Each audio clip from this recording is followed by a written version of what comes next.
सभी को बच्चों मेरा राधे राधे। इससे पहले हमने आपको आपके ASMG क्लास में आपको भारतीय स्वरलिपि पद्धति आपके बारे में आपको पढ़ाया था। आज हम आपको उसके भारतीय पाश्चात्य स्वर और उसके नामों के बारे में और उससे जुड़ी जो परिभाषाएं हैं उसके बारे में हम आपको बताने जा रहे हैं। तो प्लीज़ हमारे चैनल को लाइक, शेयर और सब्सक्राइब ज़रूर करिएगा अगर वीडियो अच्छा लगे तो।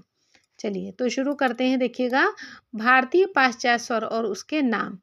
पाश्चात्य संगीत में पाए जाने वाले नाम डो, रे, मी, फा आदि हैं और इनका निम्नलिखित नाम CDEFI है। इसके अलावा स्वरों के नाम अन्य नाम भी हैं जो नीचे दिए जा रहे हैं। देखिएगा, पहला है आपका सा को क्या बोलते हैं, उचित सा, ये नाम दिए हैं, ये उच्चारित नाम है, उनके लिखित नाम है। जैसे सा है, सा को क्या बोला जाता है, डो, जिसे सी या टॉनिक बोलते हैं, इनका लिखित नाम है। रे, रे को रे बोलते हैं और इसमें डी या मेजर या सुपर टॉनिक बोलते हैं। गा, गा को मी और है जो इसका है जो पाश्चात्य नाम क्या है, ई या मेजर 3, इस टाइप से लाइन बनी रहेंगी, या उसमें है जो मेडियंट बोला जाता है। फिर देखिए, माँ को फा बोलते हैं, एफ या परफेक्ट इस तरह से 4 का निशान रहता है, या इसमें है जो सब डायनोमेंट बोला जाता है, डोमिनेंट। पा को सोल बोलते हैं, जी या परफेक्ट, वी या डोमिनेंट।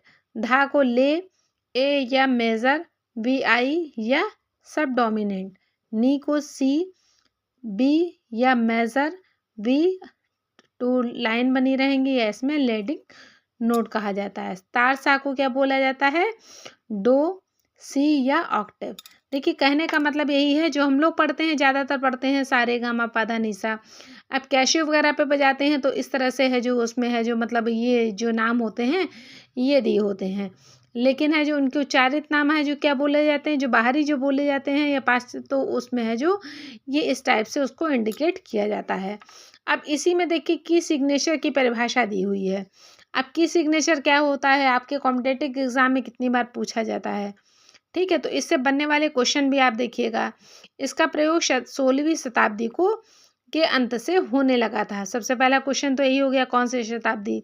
फिर जिस प्रकार भारतीय संगीत में कोमल तीव्र के चिन्ह रचना में स्वरों के साथ लगाने की प्रथा है, उसी प्रकार कोमल तीव्र स्वर के चिन्ह पाश्चात्य संगीत में भी उपलब्ध हैं। हमेशा मुझे लगता है कि बात आपको समझ में आ गई होगी। इन्हें की सिग्नेचर कहते हैं, परंतु इन्हें लगाने का ढंग भारतीय चिन्हों से भिन्न होता है।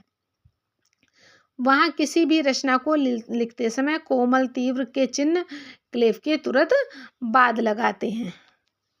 यह निम्न 5 प्रकारों में विभक्त है, जैसा कि देखिए इसमें लिखा हुआ है ABCD, इस तरह से लिखा हुआ है। इसके नाम है, ये इसके मार्क हैं, इसको हिंदी में क्या कहते हैं, ठीक है। देखिए, फ्लैट को है जो क्या लिखा हुआ है, बी से विभक्त फ्लैट बी, और कोमल स्वर इस तरह से होता है। बी है जो शार्प अगर हो तो इसमें से शार्प का निशान ऐसे, और तीव्र स्वर इसे बोलते हैं। फिर नेचुरल सी, फिर इस तरह से है जो इसमें ऐसा है जो निशान होता है। फिर भारतीय संगीत में ऐसा इसमें कोई चिन्ह नहीं होता है। फिर डी डबल फ्लैट, इसको बोलते हैं डबल बी। फिर होता है ई, इसको डबल शार्प बोलते हैं, ठीक। चलिए नेक्स्ट आपकी क्वेश्चन, आपकी डेफिनेशन है फ्लैट। फ्लैट किसे कहते हैं, पाश्चात्य संगीत में जब किसी स्वर को सेमी टोन से है जो नीचे लिखना होता है, ठीक है, तो उस स्वर को है जो के पहले चिन्ह बी, जिसे है जो फ्लैट कहलाता है, उसे लगा देते हैं, ठीक है। फिर देखिएगा शार्प। शार्प किसे कहते हैं, जब किसी स्वर को एक सेमी टोन से ऊंचा लिखना होता है तो उसे है जो उस स्वर से है जो इस तरह से यह जो वाला मार्क है जो शार्प वाला मार्क लगा देते हैं, जो कि शार्प कहलाता है।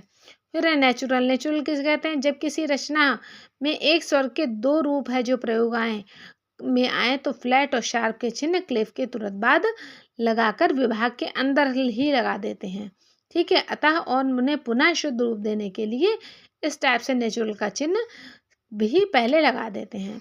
फिर देखिए डबल फ्लैट क्या होता है, अभी तक फ्लैट हो गया, फिर अब डबल फ्लैट। डबल फ्लैट क्या होता है, डबल जब किसी भी स्वर को एक टोन से नीचा करना होता है तो डबल बी का चिन्ह लगाते हैं, और डबल फ्लैट में उसे और इसे क्या कहते हैं, डबल फ्लैट कहते हैं। अब जैसा कि आपने इसमें देखोगा, फ्लैट में एक है जो बी लगा हुआ है, डबल फ्लैट में कितने लगे हुए हैं, 2 बी लगे हुए हैं, ठीक है, इस तरह से।